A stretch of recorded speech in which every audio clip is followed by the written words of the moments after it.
In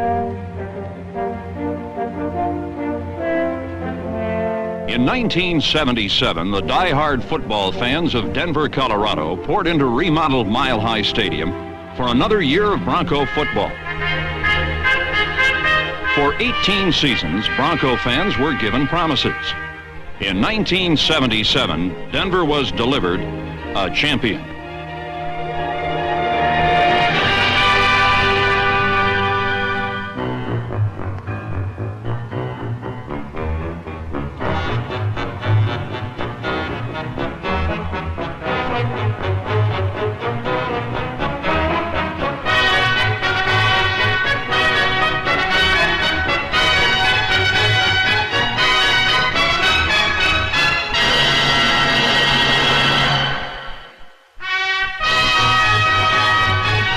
Nobody believed they could do it. But when the chips were finally counted, Denver had unseated a world champion and had had the season Bronco fans have been waiting for nearly 2 decades.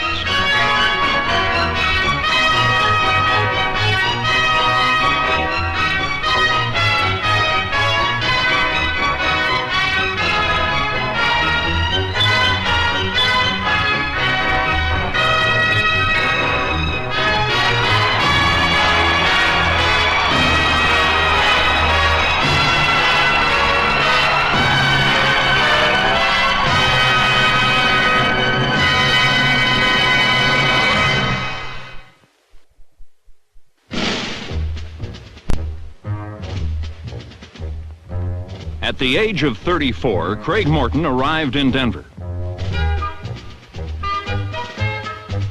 2 painful years in New York had cast a shadow on Morton's ability to win.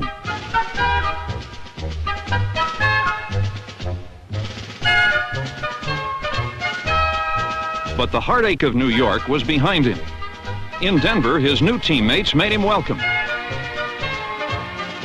He became the starting quarterback, and he found new peace of mind in religion, all of which contributed to the Craig Morton revival.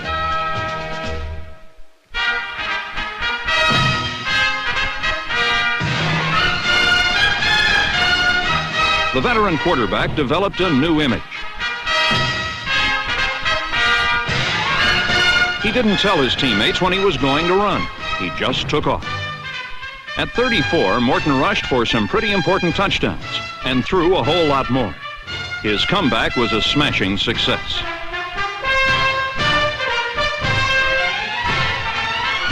And Craig Morton owed a debt of gratitude to the man who made it all possible.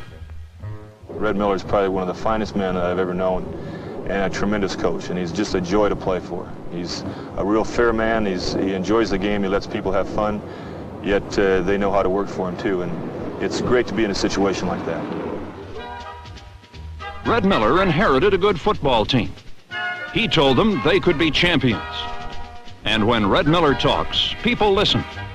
Offensive linemen Montler, Miner, Maurer, Glassick, and Howard listened. The pass protection improved, and suddenly Denver had an air game.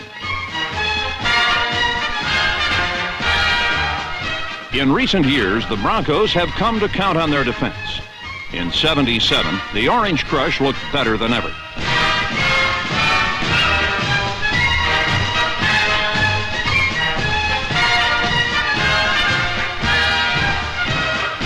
Denver knocked its first 4 opponents silly and coasted into October undefeated. Could the Broncos really be champions? Denver went on the road to find out.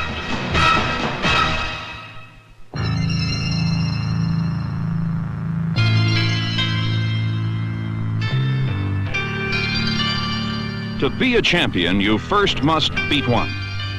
And the Orange Crush had a game plan for the Oakland Raiders.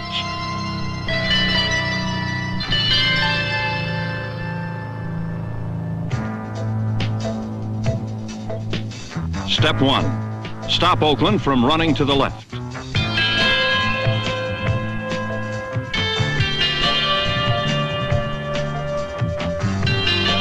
Step 2, put a little heat on the snake.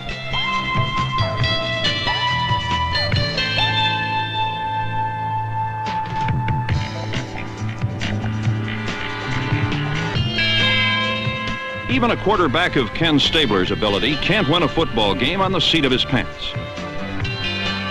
Take away his ground game, force him out of the pocket, and Stabler is just another quarterback.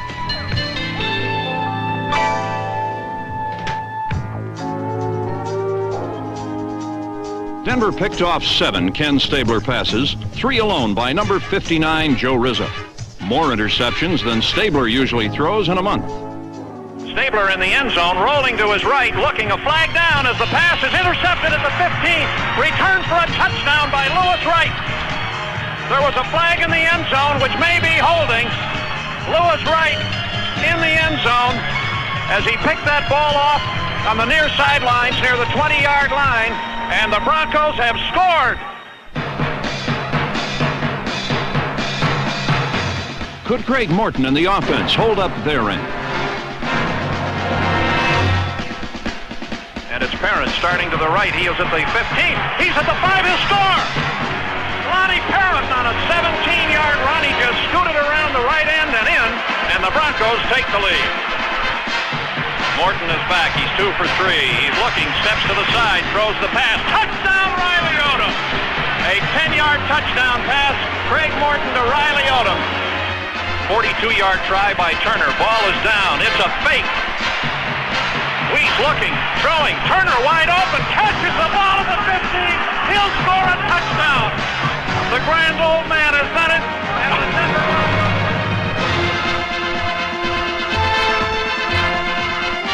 Broncos. The Denver Broncos overpowered the Oakland Raiders, knocked them from the ranks of the unbeaten, and took sole possession of first place in the AFC Western Division.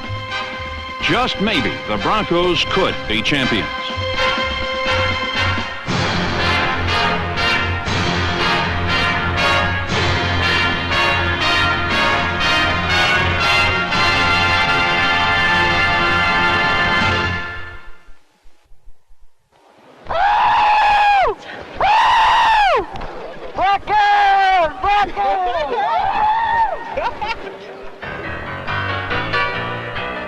After Denver beat the Raiders, a trip to Mile High Stadium would never be quite the same. Getting in to see the Broncos brought out the con artist in everybody. Some folks tried clever disguises to get inside. And sure enough, every now and then, one of them would slip through.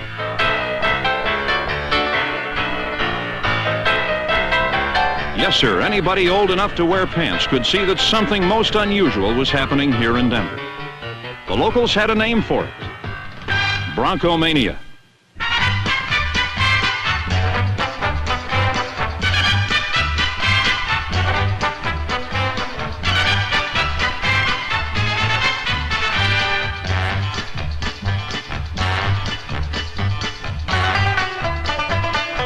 What began as a love affair with Denver's defense mushroomed into a social epidemic.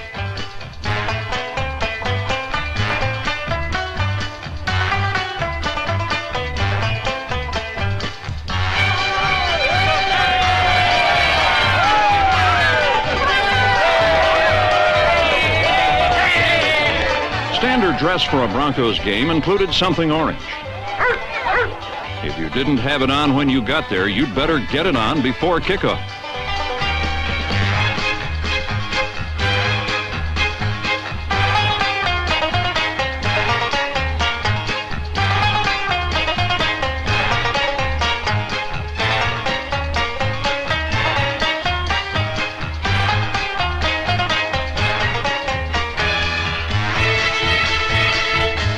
No doubt about it, Denver, Colorado was in love with its football team.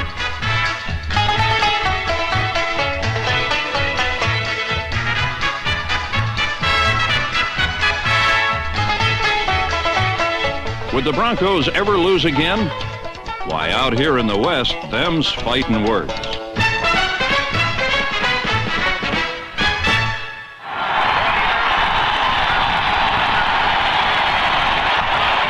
Denver fans led the league in decibels, and the Broncos led the NFL in total attendance.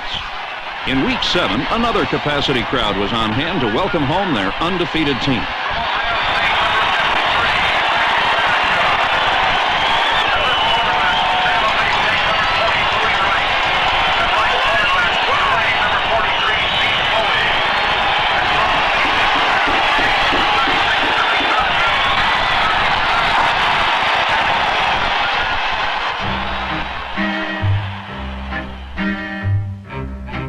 Unfortunately, Bronco Mania also had its enemies.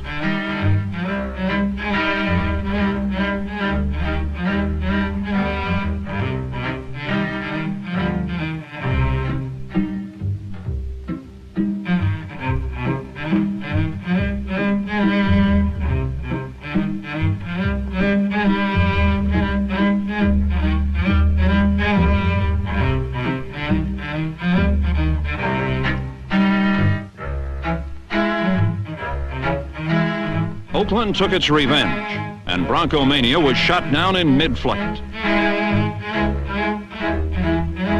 The AFC West was now a two-team race, and the smart money said the Broncos would be the first team to fade.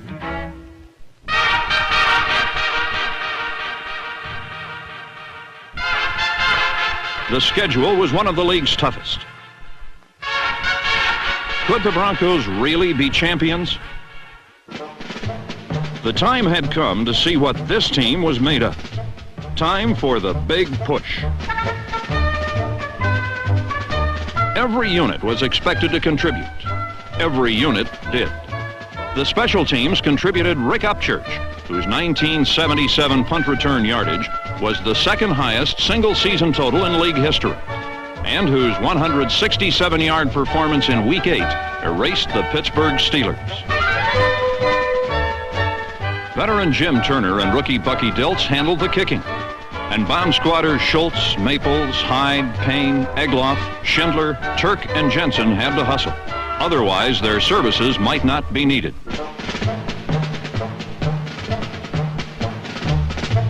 The defense also rallied.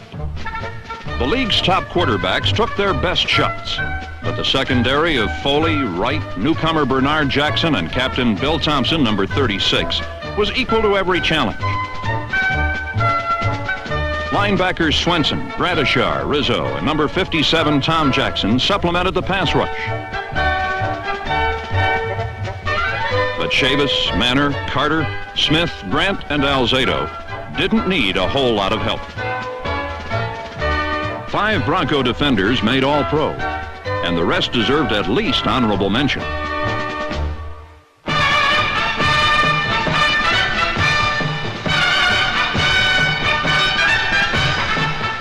The big push had the Broncos thinking like champions.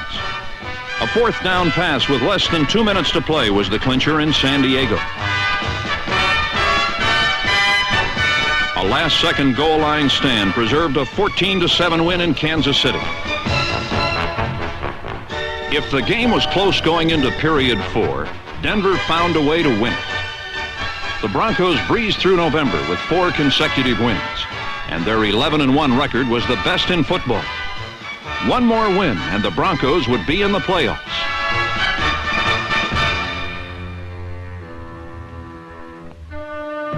But by now, Denver's growing reputation was preceding them into every foreign stadium. No longer could the Broncos sneak up on unsuspecting foes. That final win was going to be a tough one to get, but the big push needed it to be a success.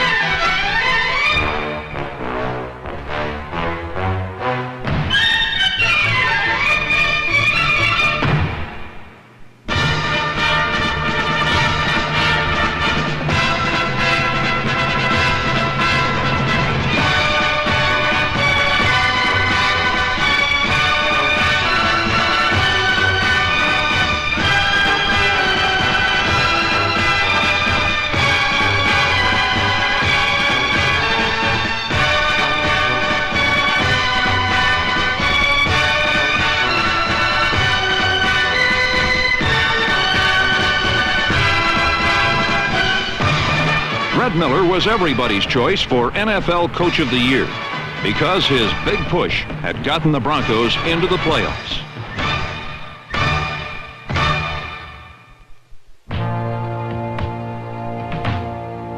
Later that night, the Broncos returned home.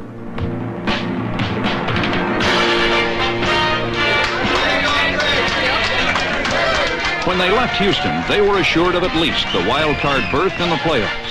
When they arrived in Denver, the LA Rams had just beaten the Oakland Raiders.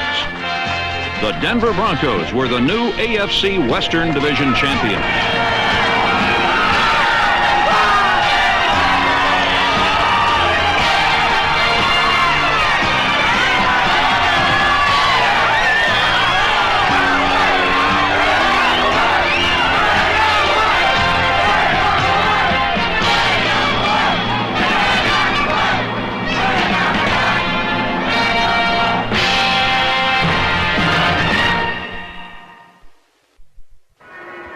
Good afternoon from Mile High Stadium in Denver. This is Bob Martin with Larry Zimmer as the Denver Broncos meet the Pittsburgh Steelers. The first time in the history of the Bronco franchise they have ever been in a playoff game.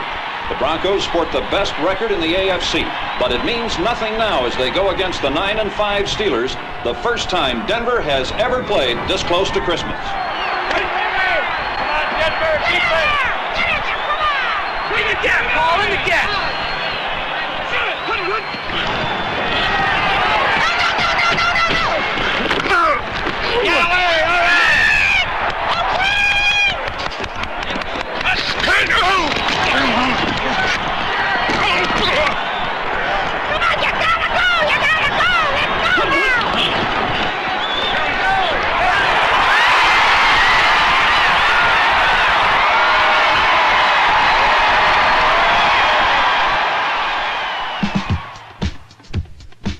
Afternoon became evening.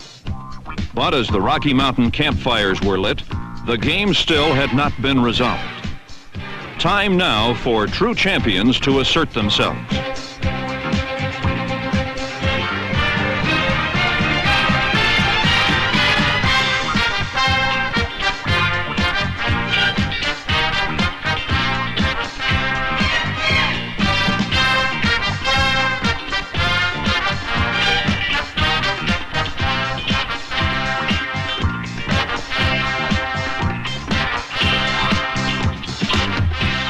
Tom Jackson's 2 fourth-quarter interceptions were nice, but Red Miller warned his club that their slim lead was vulnerable, and the playoff season Steelers were aching for another chance.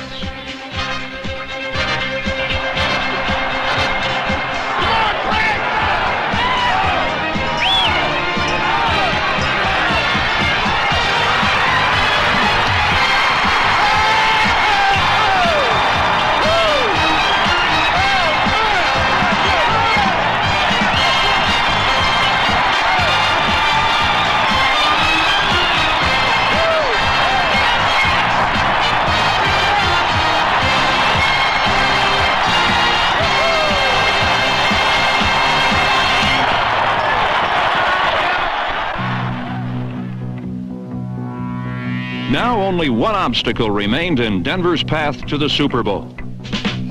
The AFC Championship was on the line, and the Orange Crush knew exactly what they had to do.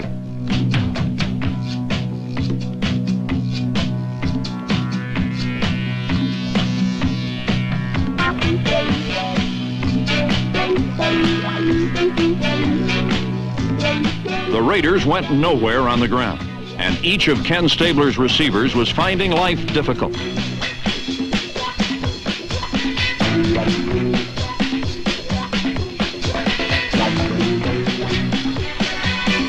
Second-year cornerback Steve Foley buried Cliff Branch. Gradishar and company punished Fred Bolitnikoff. And Bob Swenson wore tight end Dave Casper like an overcoat.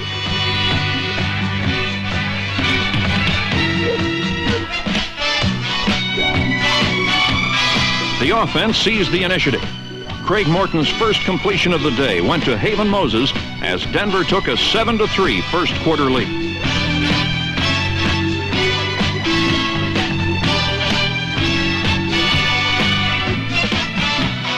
Then, early in period 4, the M&M connection struck for the clincher.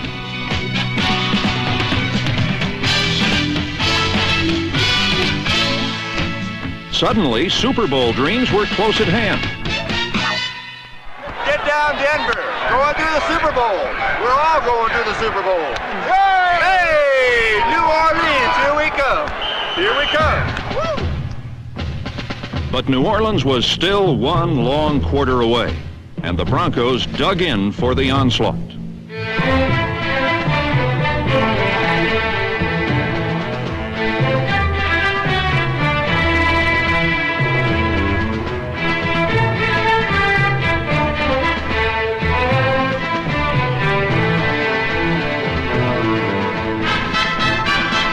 The Broncos needed only one more first down to run out the clock.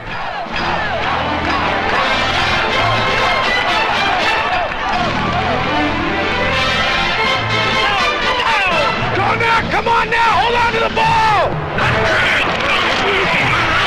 Stick it on it! Stick it! Go! Go!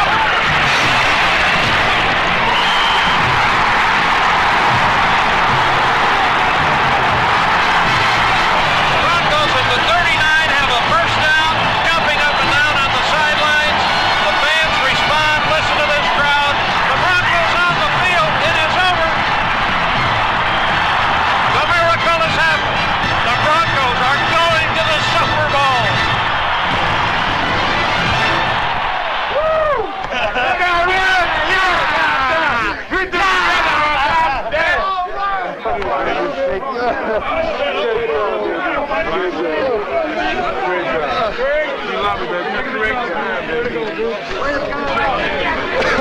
What a day this guy had. Come on. Day for everybody. I got it. Unbelievable. Thanks, man. What a day. We just way to go, brother. What a hand like that, dude. We got some believers now. Do they believe now? Do they believe now? They wonder if they believe we're for real now. Huh? Well, I guarantee you we're for real. Coach. All right. Any questions? I don't even know how to explain it. I still don't believe it. We believe that the fourth quarter is ours, and I think we had a little bit more than they had at the end of the game. It's not a team championship, it's the entire state, state of Colorado championship, and that's what it's all about. This organization's been down for a long time. The Denver Broncos are now earning the respect of the entire league, and that's what we want. We want to be known as a good team, as a good football team, which we are. And we're going to go on from here, we hope.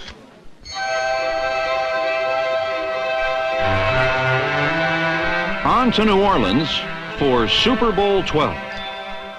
In 1977, the Dallas Cowboys were the best team in professional football. Denver was number 2.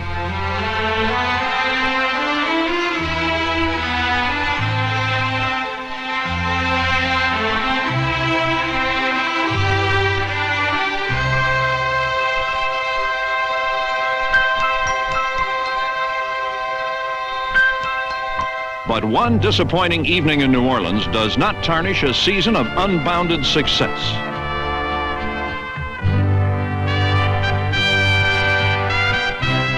We'll never forget it.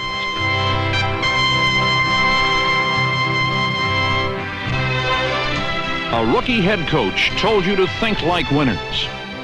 And so you told a defending champion you were going to take away his title. Then you went out and did it.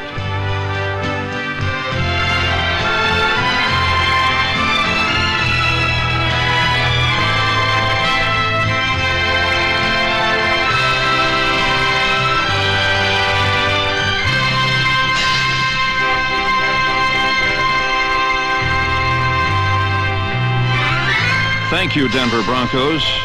Thank you for a championship season.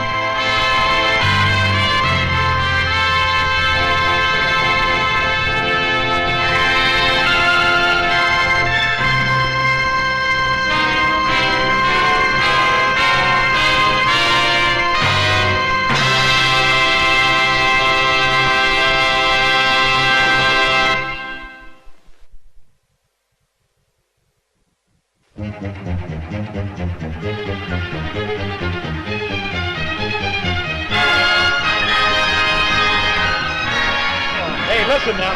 4 quarters, 60 minutes, and we're the champions. Let's go,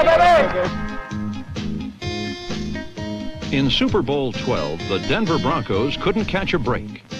Each time opportunity presented itself, the Broncos let it slip away.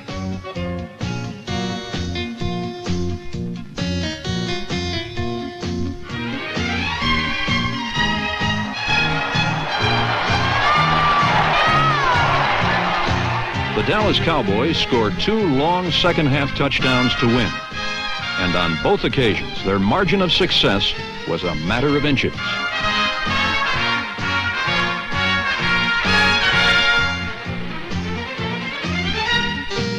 A matter of inches.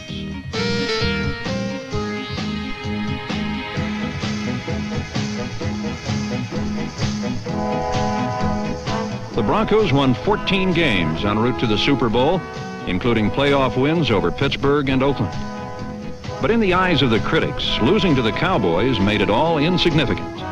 The Broncos were branded one-year wonders, a team that would vanish from the playoff scene as quickly as they'd come upon it.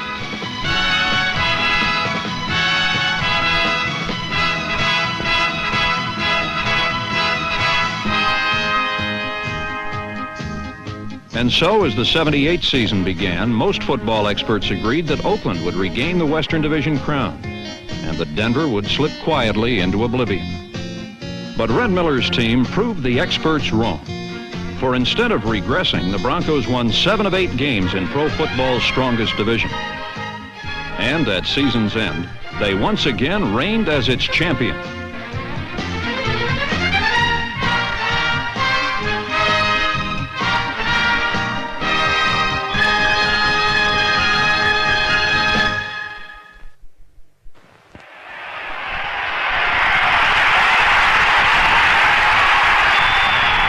Anybody who thought that Broncomania died the night of Super Bowl 12 was sadly mistaken.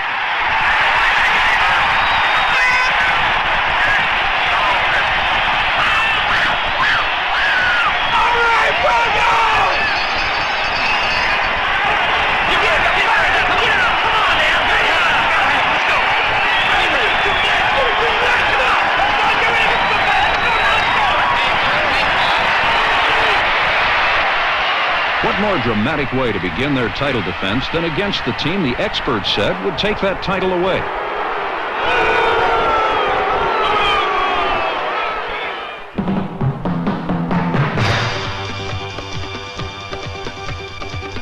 As usual, the matchup had all the grace of guerrilla warfare.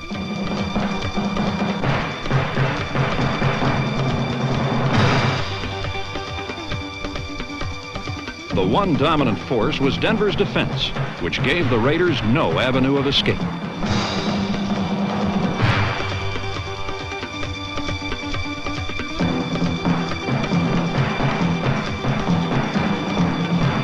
A scoreless first half went down to the final minute before the Broncos rolled a 7. 17 seconds. Horton lobs the ball for Moses. Touchdown! The M&M connection, and the Broncos lead 6-0. Then, midway through period 4, the defense snuffed out Oakland's last hope. Staber to throw, looking to the left, looking some more, throwing it up the middle. Caught, intercepted! Picked off by Bernard Jackson, 50-40, coming left. He is at the 35, still on his feet, out of bounds at the 30-yard line. Denver won handily, and the mighty Raider offense couldn't score a touchdown. A splendid beginning to the 1978 season.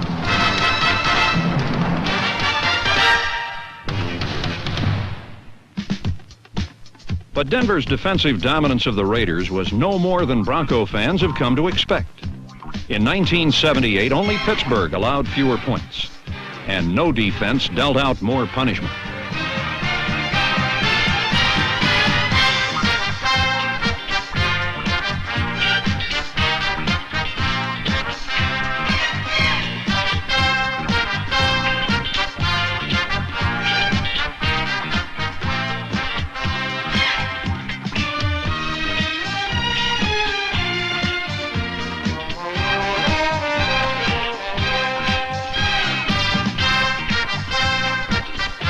Like all great defenses, the Broncos don't often let running backs turn the corner. Denver's defenders usually arrive in waves, but sometimes one All-Pro can do the job all by himself.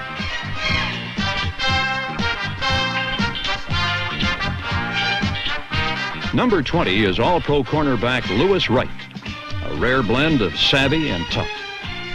Strong enough to stop Walter Payton cold, yet quick enough to outrun everybody to the football.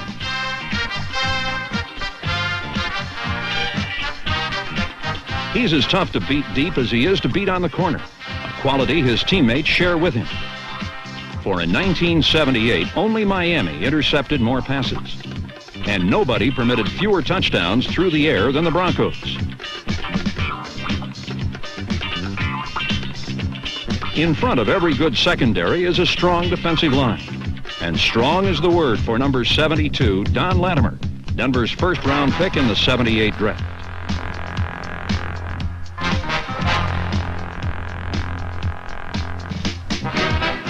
Latimer's outstanding rookie season prompted Denver to experiment with a four-man line, and it added quality depth to a unit that includes number 66, Bryson Manor, and number 63, John Grant. Anchoring the three-man front was number 68, Reuben Carter, perhaps the NFL's best nose guard, and certainly the only one who has ever appeared on the cover of Sports Illustrated.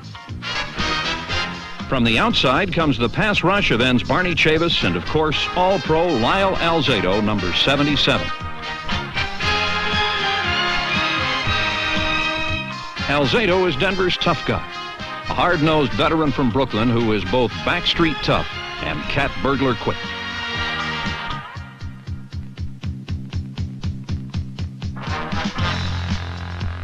But even Alzado doesn't invade a pass pocket as quickly as All-Pro linebacker Tom Jackson. Jackson gives flair to an exceptional group of linebackers who epitomize the word unit. Sometimes they're a defense unto themselves. Jackson pressuring the passer. Joe Rizzo forcing a fumble. Randy Gradishar adding a lick.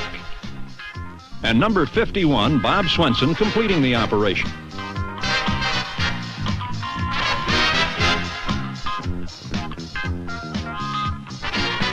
The key man in the unit is Randy Gradishar, proclaimed by many to be the finest inside linebacker in the game.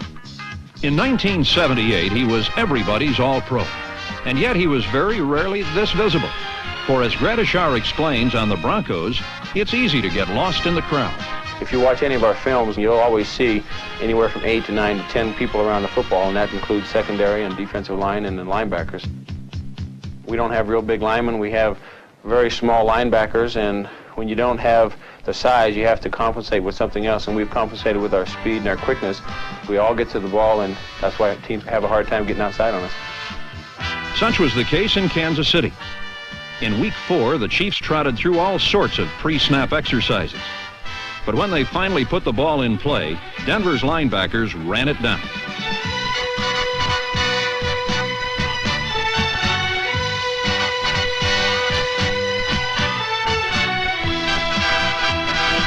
Against San Diego, still another defensive Pro Bowler put some lumps on the Chargers. Number 36, Bill Thompson, laid waste to the league's best air game, clearing the stage for the league's premier punt return. And Rick Upchurch provided Denver with its winning points.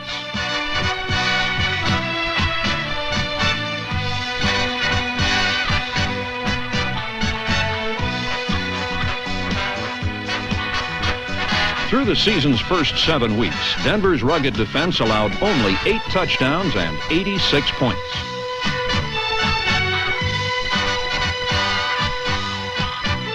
In 5 of those weeks, the offense punched across enough points to win.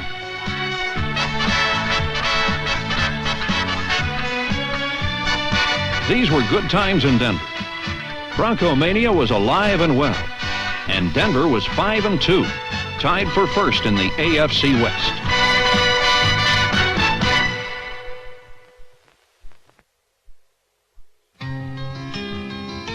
Throughout the '78 season, Denver's designated starting quarterback was veteran Craig Morton.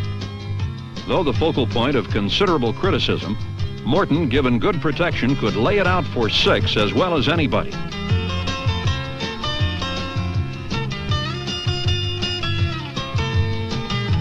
Morton, however, did have his off days, and Red Miller didn't hesitate to substitute.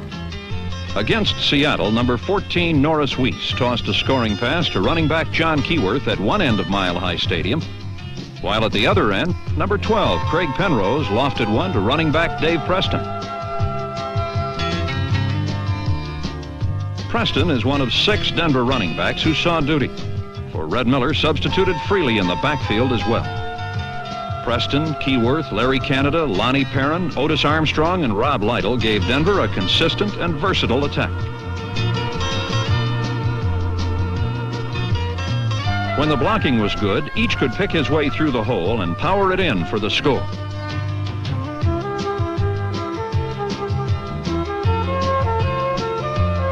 But when the hole was clogged, each could swing outside, as Preston did in overtime to beat Kansas City. In the pass-catching department, Rick Upchurch and Jack Dolbin split time at one wide receiving position, while veteran deep threat Haven Moses, number 25, held down the other.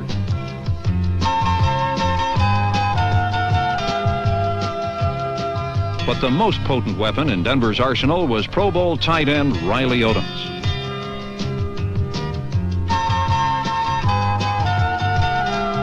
Some of the NFL's finest athletes played tight end, but in 1978, only Dave Casper caught more passes, gained more yardage, and scored more touchdowns than Riley Odoms.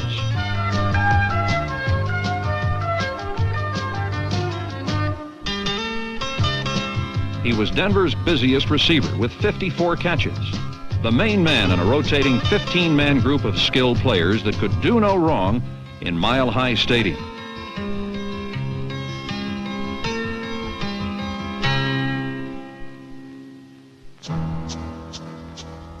But when the Broncos donned visitors white, their fortunes took a turn for the worse.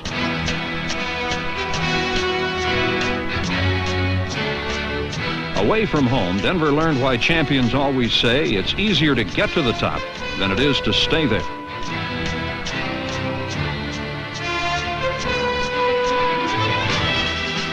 Defending champions expect to be treated rudely. But being ready to take an opponent's best shot doesn't always soften the impact.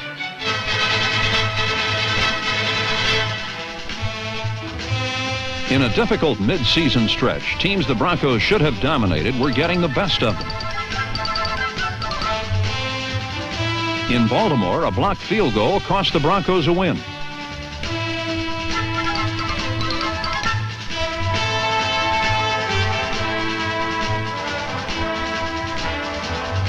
In Seattle, offensive uncertainty nearly cost them another.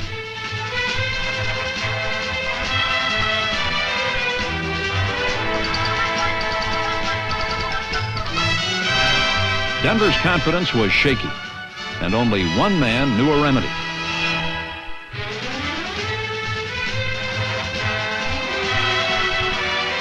Red Miller awakened his club with some good old-fashioned hell-raising, and Denver turned things around in Seattle.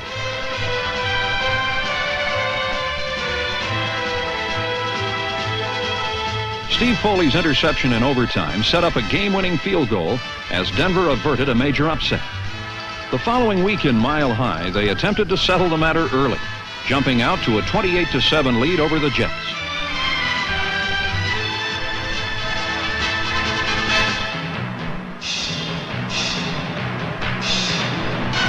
But just when things seemed to be coming together, it was the defense that fell apart.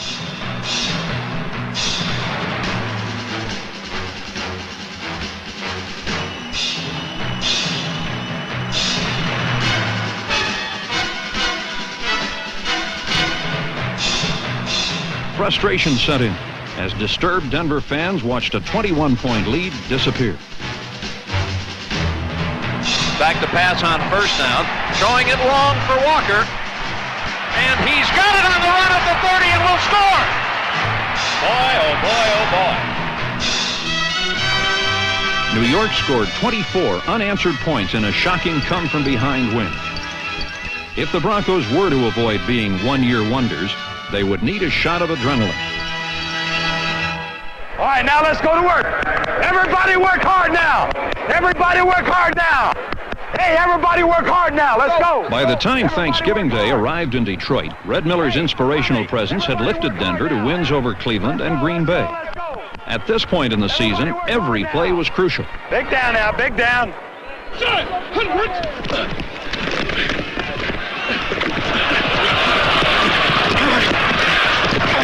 Atta-way, Rizzo! Atta-way, defense! Atta-baby! Long time in the huddle. Long time in the huddle.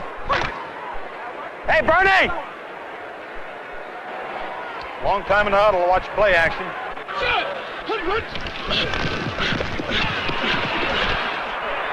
Drop the ball. Drop the ball one time.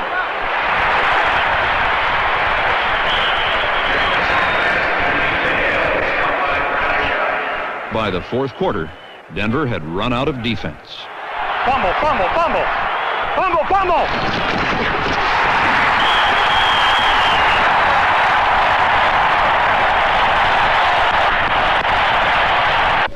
This places you in next week's game, then it becomes even more critical with Oakland. Right. You want me to comment on that? Sure. It boils down to one game. But we knew we'd be in a dogfight all the way, so it doesn't change much. Every week is the same thing. Of course, this puts us in jeopardy now.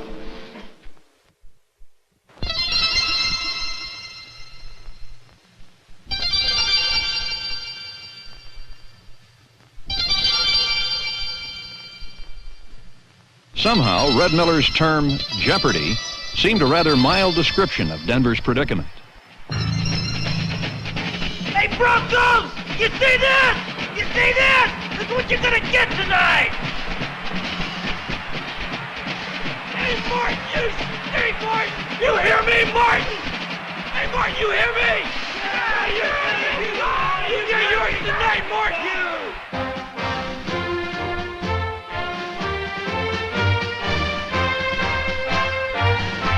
Through the first period and a half, Oakland's prophets of doom were right.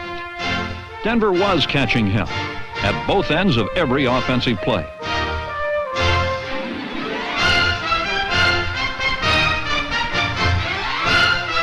Then, midway through period 2, a bit of casual abuse proved to be the turning point of the contest.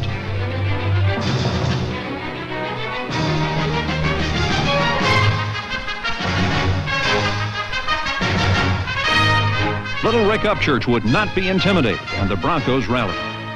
While Oakland stood around and fumed, number 41, Rob Lytle, gave Denver the lead.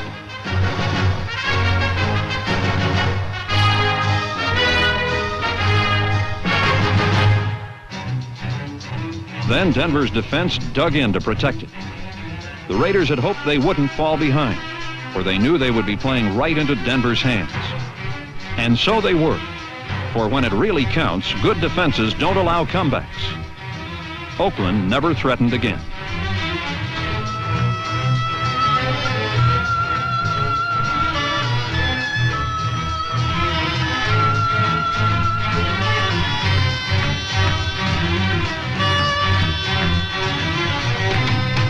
For the second time in 78, the Broncos did not allow the Raiders a touchdown. On another front, Ray Guy suffered only the third block punt of his career, a tribute to the efforts of Godwin Turk, Glenn Hyde, Maurice Harvey, Bobby Maples, Rob Nairn, and Larry Evans, among others, on the Broncos special teams.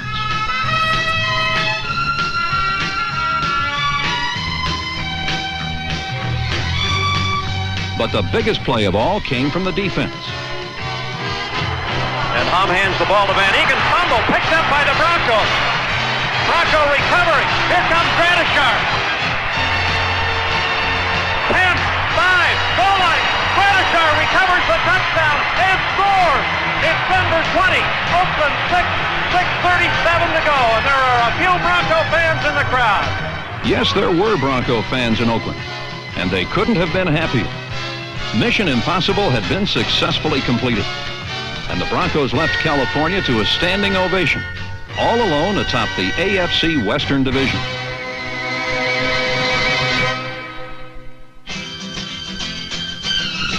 The temperature was in the 20s the following week in Mile High, but Bronco fans were oblivious to everything except their team's chances of clinching the division title. Denver's defense turned in its customary strong performance, and Kansas City's potent wing T all but disappeared.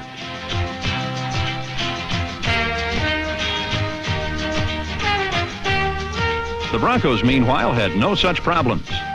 The mailman, number 35, Larry Canada, broke off Denver's longest run of the season as the Broncos' ground game powered through the Chiefs.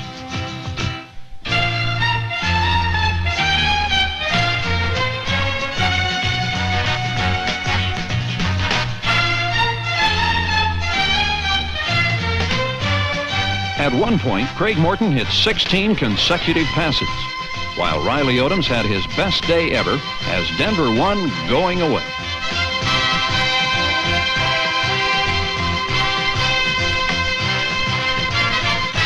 It was a moment worthy of celebration.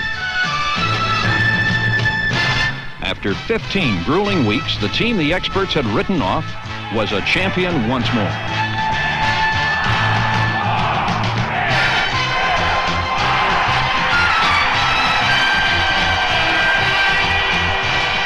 Red Miller's Denver Broncos returned to the playoffs in 1978. And although they lost to Pittsburgh in the opening round, the important thing is they got there. One-year wonders they were not. Two-time champions they are.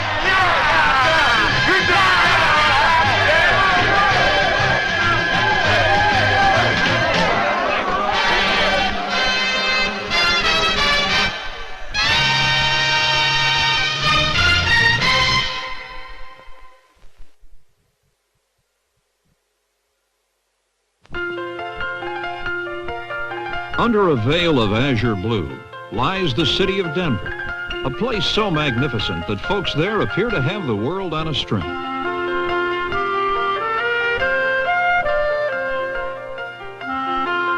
While the whims of Mother Nature may change, the quality of Denver living never goes downhill.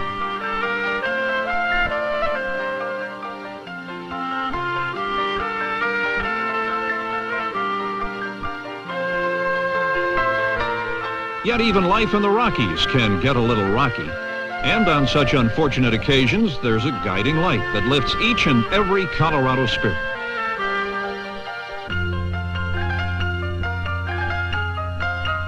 Mile High Stadium, home of the Denver Broncos and of 72 consecutive sellout crowds.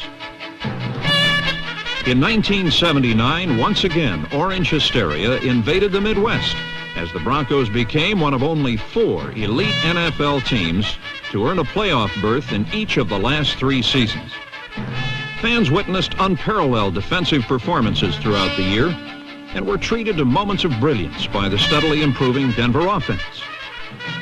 Unfortunately, the level of excellence of the defense was unequaled by the Bronco point-scoring unit, a discrepancy made painfully clear in the season's finale in San Diego. At stake, the championship of the AFC West, a game viewed by Monday night millions.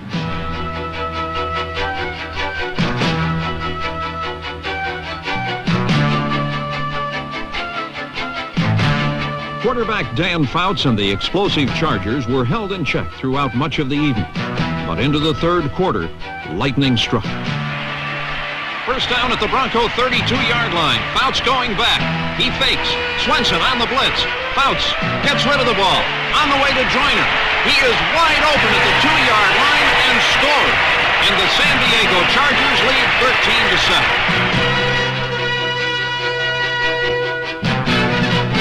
13-7. Comeback efforts by Craig Morton were in vain as victory and the division championship were in the hands of San Diego.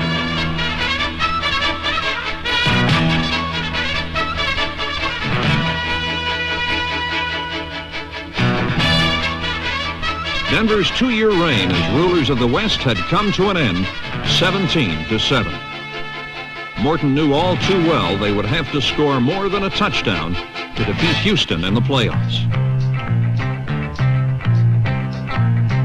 Early on, Denver's scoring force played with a new resolve. Broncos started at their own 20. Now it's 3rd and goal at the Oilers 7. Morton back. Here comes the pressure.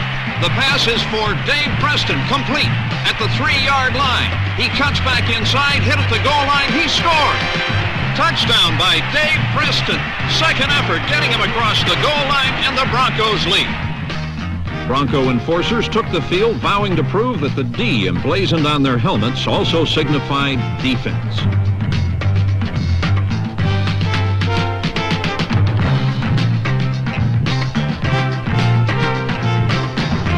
Secondary men Steve Foley and Bill Thompson were but two of the tenacious pass defenders, frustrating quarterback Dan Pastorini's efforts to gain the lead. But again, Denver's lone touchdown would not stand up as Houston managed a hard-fought 13-7 decision. Again, the T formation with Wilson in motion, and it is to Campbell to the goal line. Touchdown! Ball loose in the end zone, but they had already signaled touchdown. Coach Red Miller's men saw their outstanding 10-6 season prematurely ended. Yet Miller is a determined man, a man who eyes the future with a stoic confidence. He and his men eye the coming decade with a purpose. That purpose, to return to the playoffs for the fourth consecutive time. They eagerly await the countdown to the new season with a firm commitment. In 1980, the Denver Broncos will be a force yearning to excel. They usher in the 80s as a force with a commitment to excellence.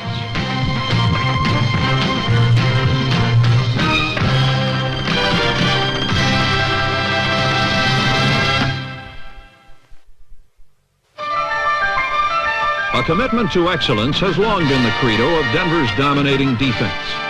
1979 was no exception.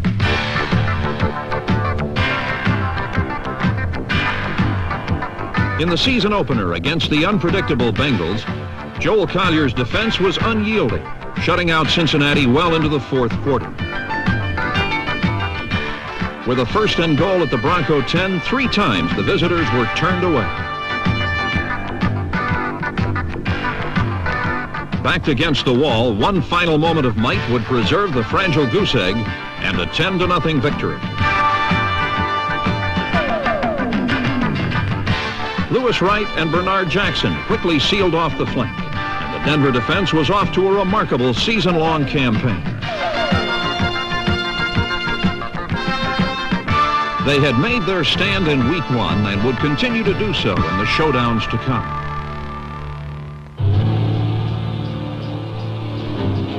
A wise old sage once stated that the best offense is a good defense. Quite simply, Denver's defense is an offense. A group of ever-shifting gap shooters, the unit molded by Stan Jones, Bob Zeman, and Richie McCabe, scored 5 touchdowns in 1979.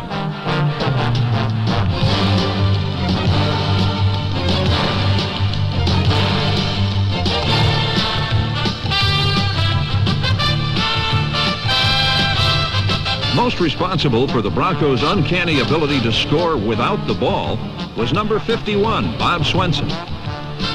In 1979, Swenson was second only to Randy Gradishar as the team leader in tackles and assists, while pacing the team with 4 fumble recoveries.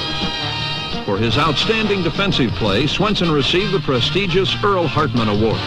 Swenson is a member of what many believe to be the finest linebacking corps in the entire National Football League.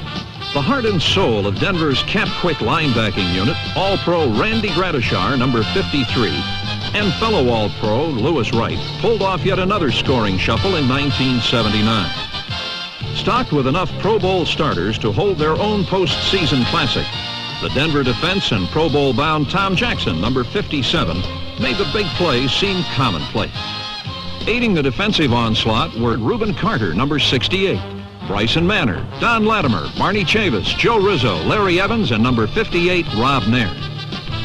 All told, the Bronco defense proved they could at times move the football better than many NFL offenses.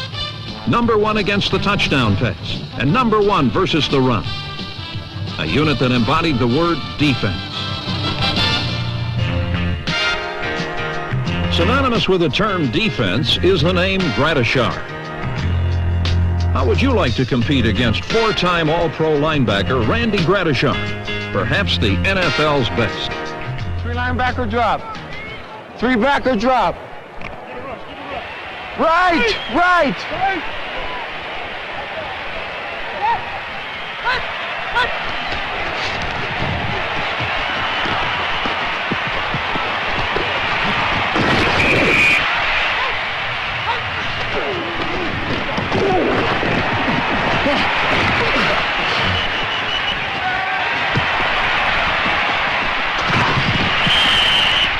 Off the field, Gradishar is an introspective, soft-spoken individual who shuns conflict and argument. But when Randy becomes number 53, he undergoes a vital metamorphosis.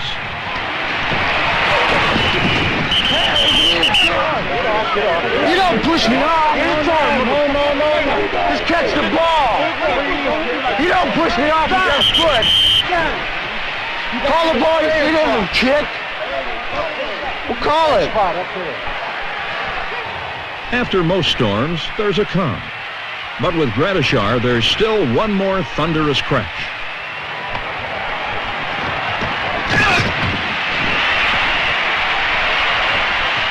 Randy Gradishar. One reason why in 1979 the Broncos were the toughest team to run against in the entire NFL. Yet occasionally, even the best falter, as was the case when the dynamic Seattle Seahawks blew into Mile High and apparently had blown apart the Bronco defense. But this was to be a miraculous Sunday on the NFL's 4th week as Craig Morton, Denver's most valuable offensive player, opened the floodgates on Seattle. 2nd and goal at the 2. Jensen and Armstrong now, and Morton rolling to his right, looking, throwing, touchdown! First down. Lytle and Jensen continue as the running backs. Morton throwing it quickly for Moses. Touchdown! David Moses! And the Broncos have scored 2 quick ones and are right back in business. Moses left, Upchurch right. Morton straight back, pumping it once, throwing the pass for Upchurch. He'll have to hurry. He's got it for a touchdown! Morton pump fake and then through as Upchurch broke loose inside the 15. Touchdown! 3rd and goal at the 1. Lytle cuts to the right and scores, and the Broncos lead. Denver 37-34, Ron Lytle.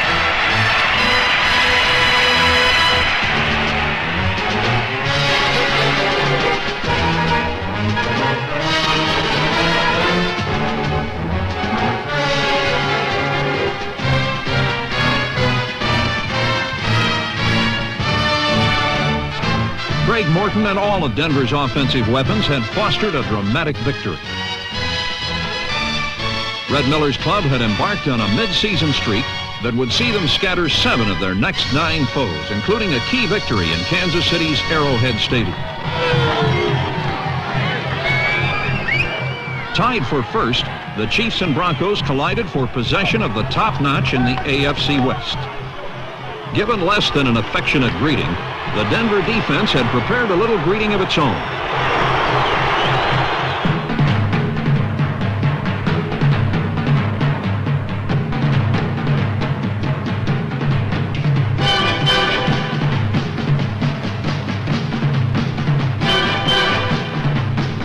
Clearly, the Broncos would separate a first-place team from a team who wished to be.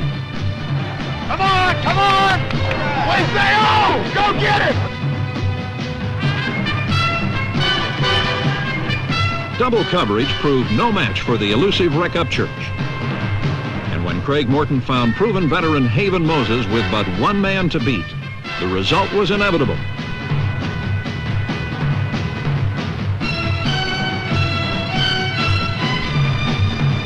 When the M&M connection clicked once more, the Broncos were 24-10 winners. Branded as inconsistent, Denver's offense had silenced the critics, demonstrating they too are prepared to join in the Broncos' commitment to excellence.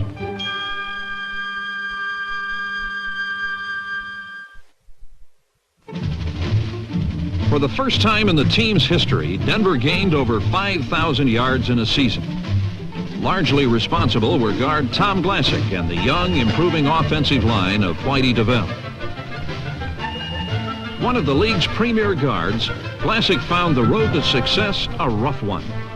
Basically, last year my problem was I went to Cleveland, and I'm still not sure whether I got sick of Cleveland or was sick from Cleveland or in Cleveland, but I went to the hospital for a week and lost 30 pounds with some kind of a stomach virus. Some good home cooking from Tom's sister Marion helped bolster Glassick's size and strength. In good health, Glassick now has time to devote to his unique interest, military history. I am a great admirer of Napoleon. Napoleon not only commanded his army, he made his army. They weren't loyal to France, they were loyal to Napoleon. If he was an autonomous commander, he was an autonomous ruler, he was able to do whatever he wanted to. He forged his old guard as his personal bodyguard, and they grew to a force of almost 50,000 men. Certainly, Red Miller is not Napoleon, and his force does not amount to 50,000. But his offensive line of Glassick, Paul Howard, Claudie Miner, and number 64 Bill Bryan, along with line mate Dave Studdard, comprise a front line that was the most improved aspect of the '79 Broncos. Crisp blocks allowed Denver to overcome the 49ers near season's end, and blanket protection gave Morton time to find Otis Armstrong, securing victory. Armstrong not only performed well against San Francisco, but was the best Bronco back in 1979, closing in on 4,000 career yards. As well, John Keyworth, Dave Preston, Rob Lytle, Larry Canada, and Jim Jensen were a reliable pack of determined runners under the guidance of backfield coach Paul Roach.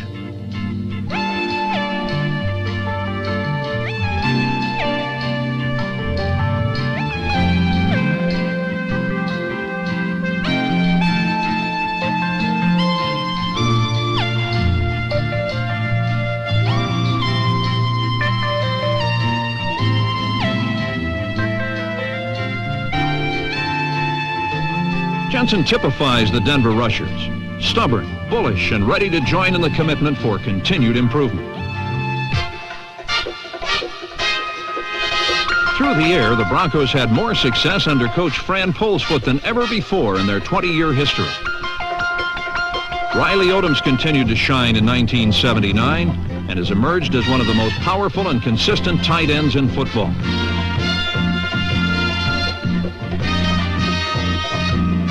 While Odoms relied on brute strength in gaining yardage, crafty veteran Haven Moses used his sprinter speed and agility to enjoy by far the best season of his 12-year pro career.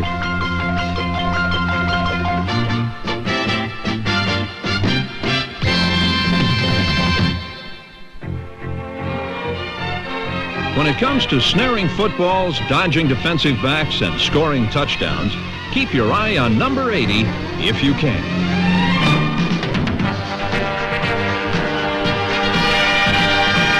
The man who sports that numeral is Rick Upchurch, who in his first season as a starter proved to be more elusive than a greased 747.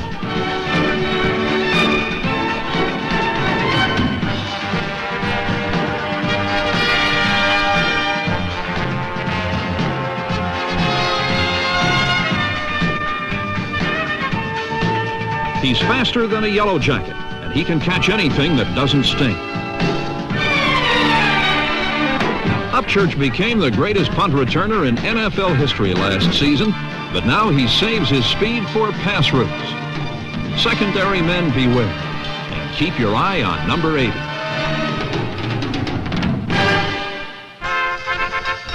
Triggerman for the Broncos, Craig Morton posted career highs in attempts, completions, yardage, and completion percentage in 1979. He shared time with Norris Weiss, who led Denver to 3 early season wins. While Morton proved most effective as a passer, Weiss ignited the club with his running. But in 1980, Denver will have a man who can do both very well. Matt Robinson, a 3-year veteran with the Jets, joined the Broncos in the offseason. Robinson is not a new name to Denver fans. For 2 short years ago, Robinson and his Jets were in town only to be terribly outplayed in the first half of what was to be a mile-high thriller. In the final 30 minutes, Matt Robinson played exceptionally as he guided an upset come-from-behind victory on Denver's home turf.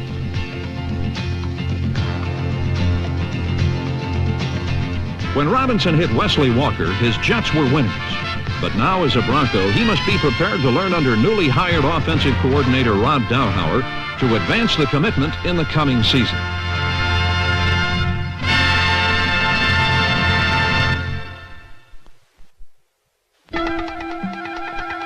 In 1979, it was time to give a great big hand to a 16-year veteran known for his big toe. Old High Tops, Jim Turner became only the second man in pro football history to kick 300 field goals. Only George Blanda has scored more points. Twice, Turner's accuracy brought victory last season, including a dramatic overtime win against Atlanta. Ball is down. Turner's kick on the way. Good, the Broncos win. Jim Turner has just put the Broncos in the locker room with a win in overtime. And the Broncos win it 20-17. While outstanding individual achievement certainly has its place in the game, Bronco fans have come to expect nothing short of a total team effort in Mile High Stadium. Indeed, consummate play will be required if the Broncos are to achieve their destiny in the 80s. On Sunday, November 11th, the tough New England Patriots discovered just how mighty the Denver team can be.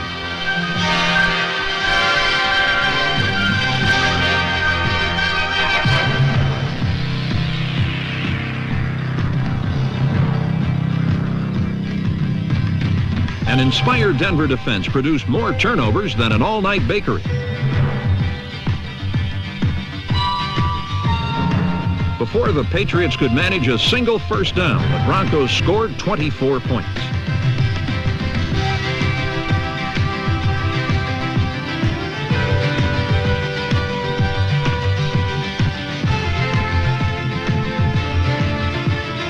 This was a Sunday that head coaches dream about. Miller's men scored at will through the air. And with grim determination, Marv Braden's special team standout Larry Canada powered over land.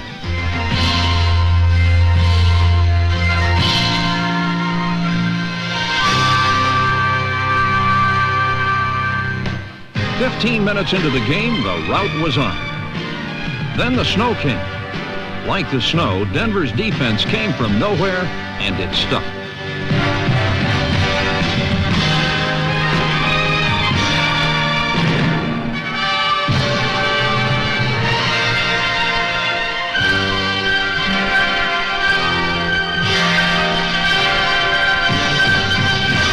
Whether general by Norris Weiss or veteran Craig Morton, Denver's Army was an unstoppable force.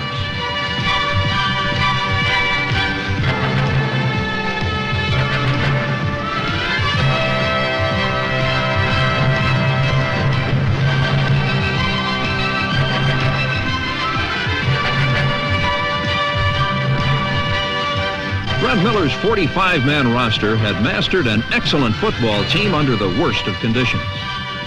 They had transformed their commitment onto the playing field.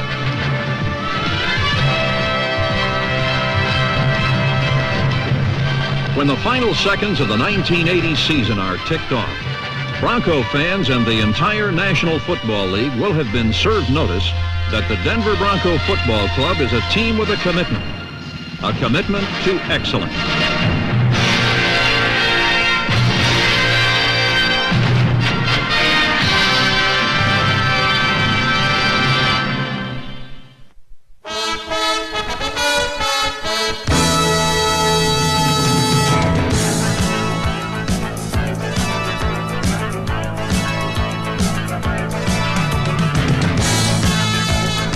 In 1984, the Denver Broncos were a team together as they marched to their third AFC Western Division title.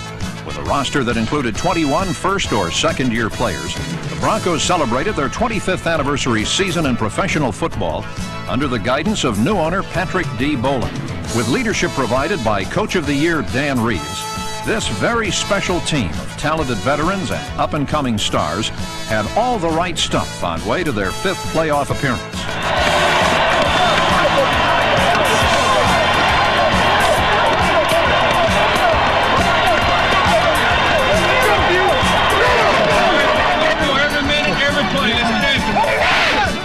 bright blue Rocky Mountain sky, a very sure and mature John Elway led the Broncos' offensive attack against AFC rival Pittsburgh.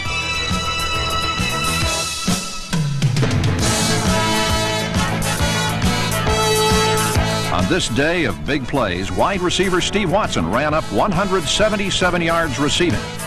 Elway connected for 2 touchdowns to Watson and H-back Jim Wright.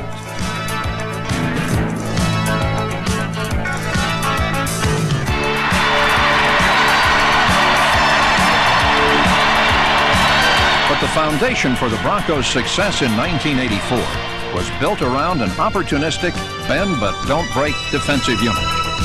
Against the Steelers, youngsters Ricky Hundley and Roger Jackson worked the special teams, while the rest of the ball-hawking Broncos were in constant pursuit to make the big play.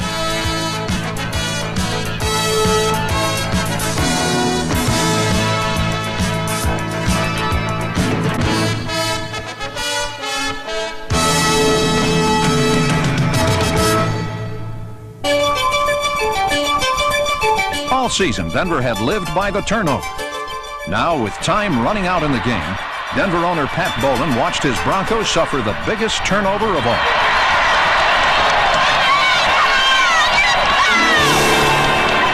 Elway takes it back to the 15-yard line. Pass is intercepted at the 30-yard line. Picked off by Eric Williams, and he's still running.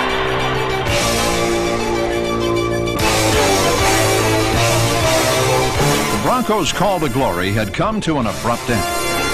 But what had sustained the Broncos through this championship season was the togetherness they had attained as a young, tough, and talented team. And it was this togetherness that brought the Broncos the winning of the West.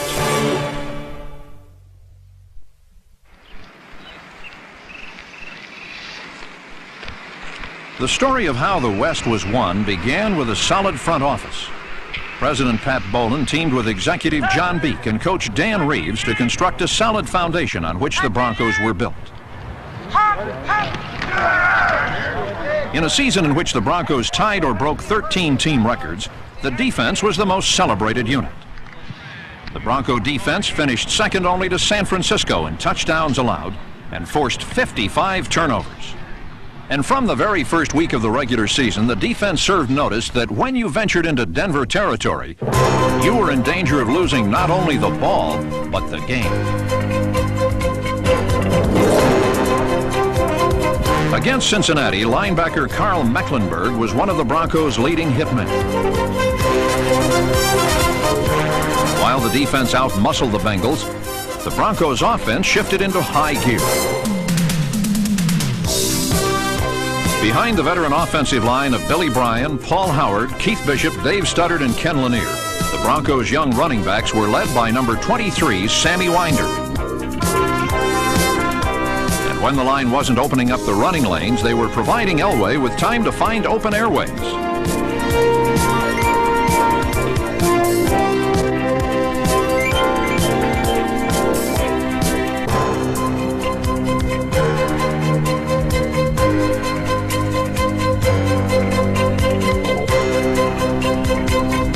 Newly acquired Butch Johnson moonwalked his way to 56 yards receiving. And when Elway suffered a bruised shoulder, backup Gary Kubiak came in and found rookie tight end Clarence Kay for the winning score. Kay's 8-yard grab capped off the 20-17 opening day win. After being shut out in Chicago, the Broncos regrouped for a special Sunday night game with the Browns. Winder ran up 76 yards on the ground and hauled in 56 more behind the wall of Howard, Bryan, and Bishop. After the Browns put 14 points on the board, the Broncos' offense answered with 17 of their own. Elway hit Butch Johnson and second-year man Clint Sampson for 2 second-quarter scores.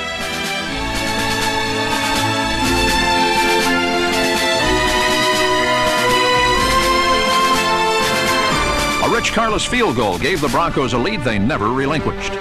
But the real damage was done by the defense as they registered a season-high 7 sacks and pulled down 3 interceptions.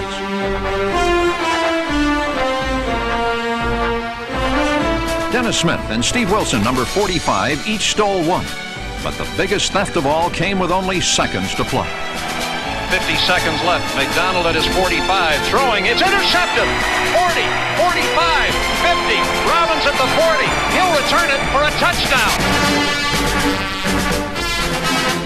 Rookie Randy Robbins' 62-yard interception gave Denver a 24-14 victory and sent the Broncos home, where this football-crazy city's love affair with its most enduring symbol of civic pride was again in full bloom. When special teams coach Fran Polsfoot became ill, the fans responded with an outpouring of affection. And in Week 4's contest with Kansas City, Polsfoot's former group set the tone for the contest. Special teamers John Sawyer, Tony Lilly, Aaron Smith, Don Summers, Roger Jackson, Chris Brewer, and Mike Freeman were led by MVP wheelhorse Ken Woodard, number 52. Rookie punter Chris Norman made a fine first-year impression with a 62-yard punt. One 83-yard blast that was the longest in Bronco history. With Norman's record-setting punts keeping Kansas City backed up, the Bronco offense put the Chiefs away. The offensive line opened big holes for Gerald Wilhite, number 47, Sammy Winder, and Rick Parris, whose combined efforts averaged nearly 6 yards per rush.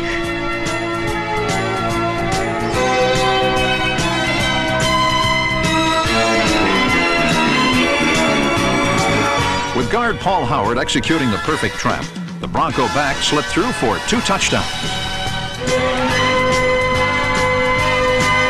The Denver defense established a new Bronco record by allowing the Chiefs only 50 yards rushing. Cornerback Mike Harden's 45-yard interception capped off the Broncos' shutout of the Chiefs.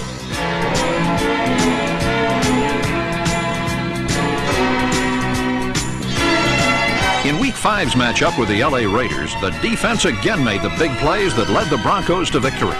Assistant head coach Joe Collier devised a defensive game plan that shut down the Raiders.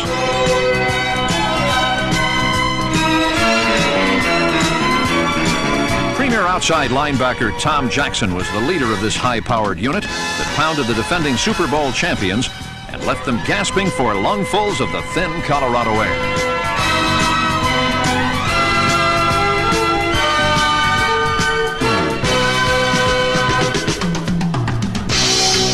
The Broncos' tough 16-13 victory established Reeves as unique among NFL coaches.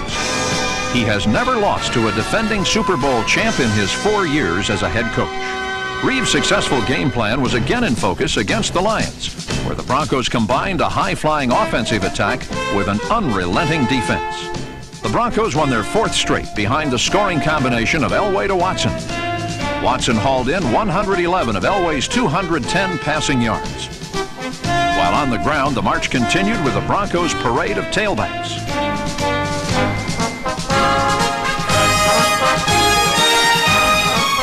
Sammy Winder flew in for 6 of the Broncos' 28 points, while cornerback Louis Wright set the tone of the defense by forcing a first-quarter fumble.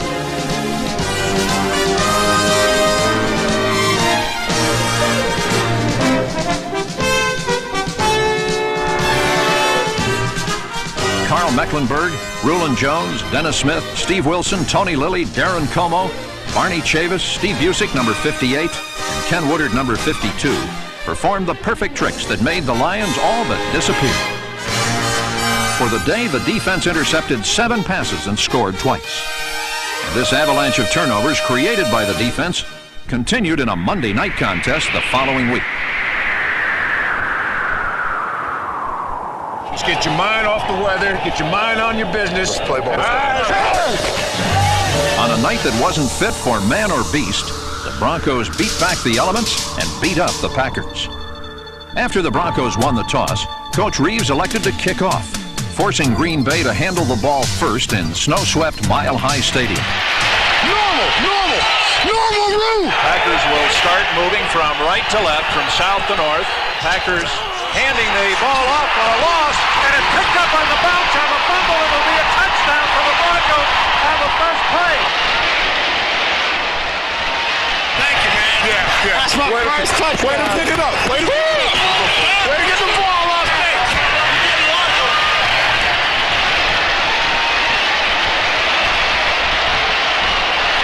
It's time to hand handoff is to Clark, and he drives to the right side across the 25, out near the 28, another fumble. This one's picked up on the far side and returned by Louis Wright.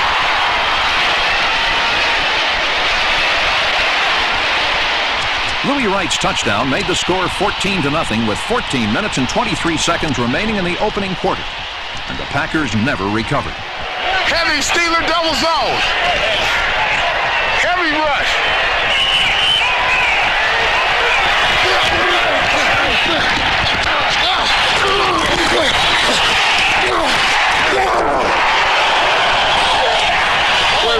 Don't push me. Don't push me. Don't push me. As the emotional leader of Denver's opportunistic defense, Tom Jackson was named by his teammates as the Broncos' most inspirational player for the 4th consecutive year. Rulon Jones' sack forced a record-setting 7th fumble that sealed the Broncos' 17-14 victory. Reeves said the team was winning ugly, but the Broncos were 6-1 and off to their most beautiful start ever.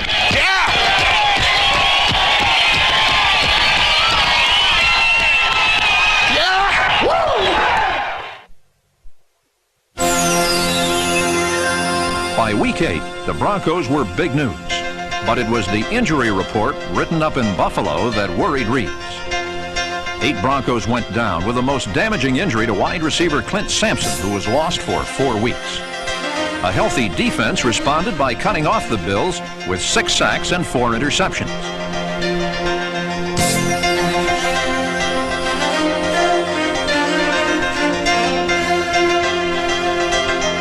Darren Como's theft and linebacker Jim Ryan's sack helped lay the Bills to rest.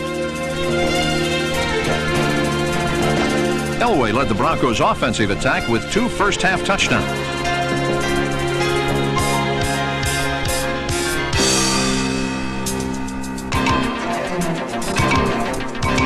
When the injury plague kept Elway out in the second half, insurance was provided by Gary Kubiak.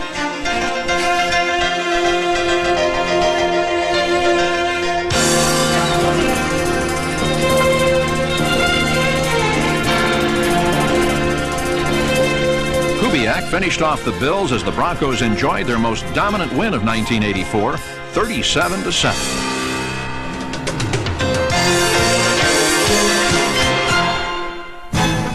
This wave of success continued for the Broncos in Los Angeles, where Kubiak was again at the helm. Against the Raiders and their 91,000 stunned fans, the Broncos had all the right moves as they rallied from a 19-6 deficit with 13 fourth-quarter points.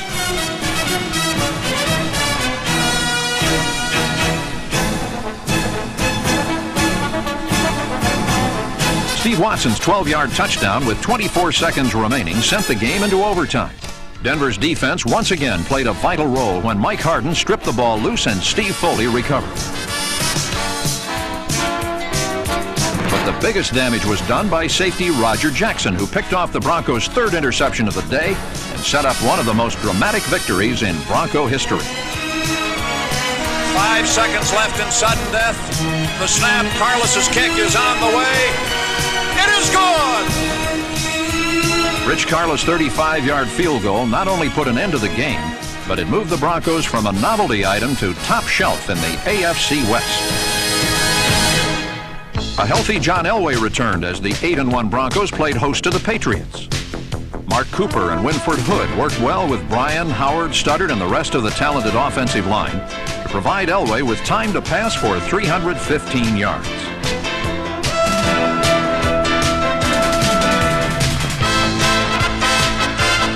Elway's fourth-quarter flip to Butch Johnson brought the Broncos back from a 7-point deficit to tie the game at 19. Watson and Johnson combined for 290 receiving yards and 3 touchdowns. But with 2 minutes remaining in the game, it was time for more defensive heroics.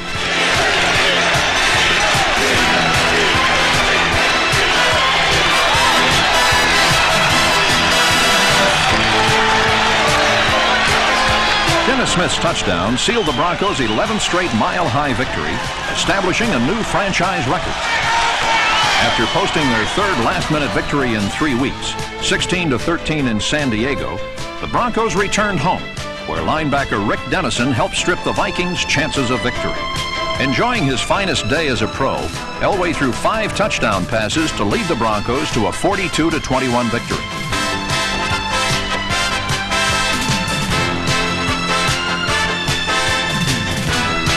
Winder, Watson, and Johnson, along with rookie Ray Alexander, were the beneficiaries of Elway's 80% passing performance.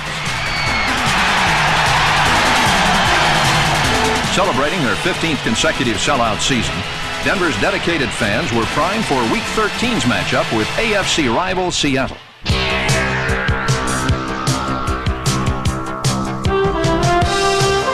A win would give the Broncos a comfortable 2-game lead in the division. A loss would tie the clubs for first place.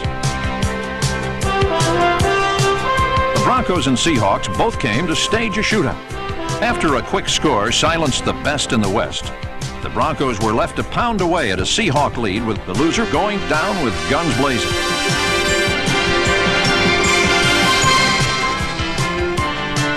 In a game that was crammed with phases and stages of suspense, the players and the crowd of nearly 75,000 lived it one play at a time.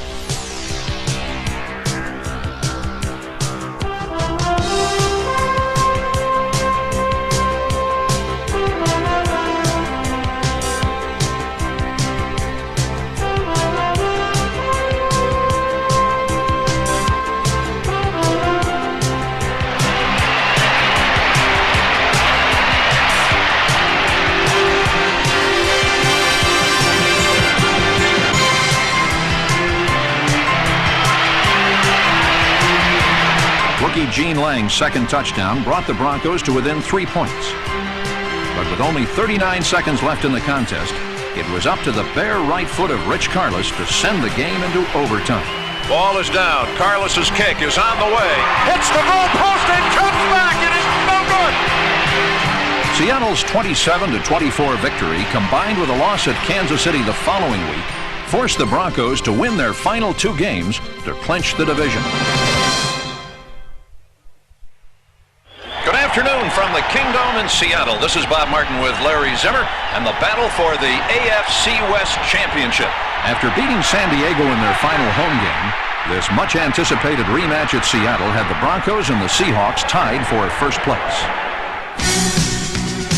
In the noisiest stadium in the league, the Broncos swept like surf to the shore and quickly silenced the crowd and pulled under the Seahawks.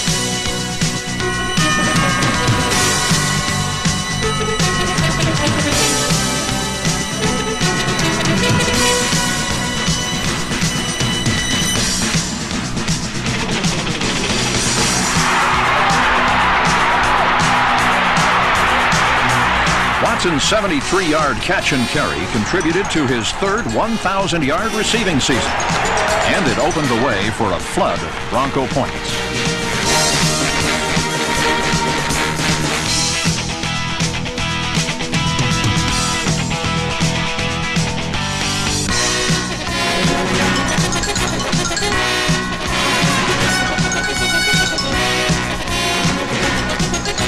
Before the first quarter was over, Bronco Man of the Year Rich Carlos added a field goal to give him over 100 points for the first time in his career.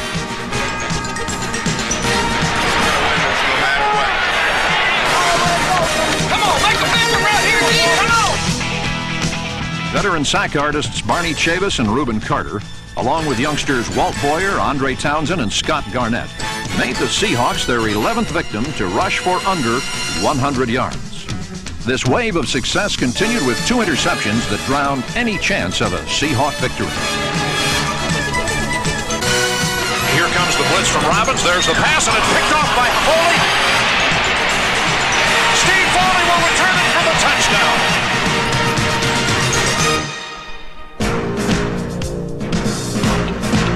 Sammy Winder ran up the second-best single-season rushing total in Bronco history and earned a trip to the Pro Bowl. John Elway scrambled for 43 of his season-high 237 yards and passed for 1 score. Elway finished the season with nearly 2,600 yards passing and 18 touchdowns. while the Broncos finished off the Seahawks with Rick Parris' fourth quarter plunge. The Broncos' victory over the Seahawks was the crowning achievement of an unprecedented season. Their success in 1984 was based on their togetherness. With a cast of solid starters and dependable reserves like Bryson Manor, Glenn Hyde, Marshawn Graves, and Jesse Miles, the Broncos played to the strengths of one another. Their triumphs belonged to an offense that wasn't an illustrious group, but a solid one. And a defense that gave, but also took in a big way.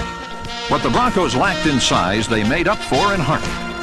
And it was with heart that the Denver Broncos became the winners of the West.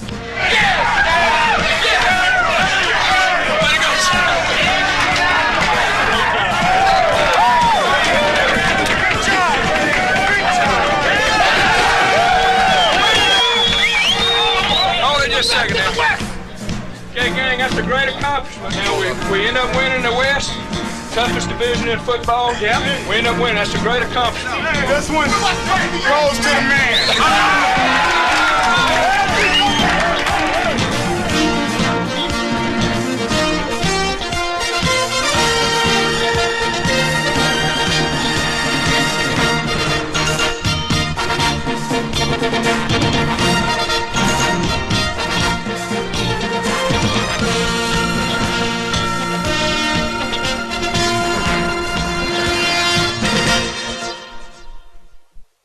The 1984 Denver Broncos highlight film is dedicated to the memory of Bronco assistant coach Fran Polsfoot.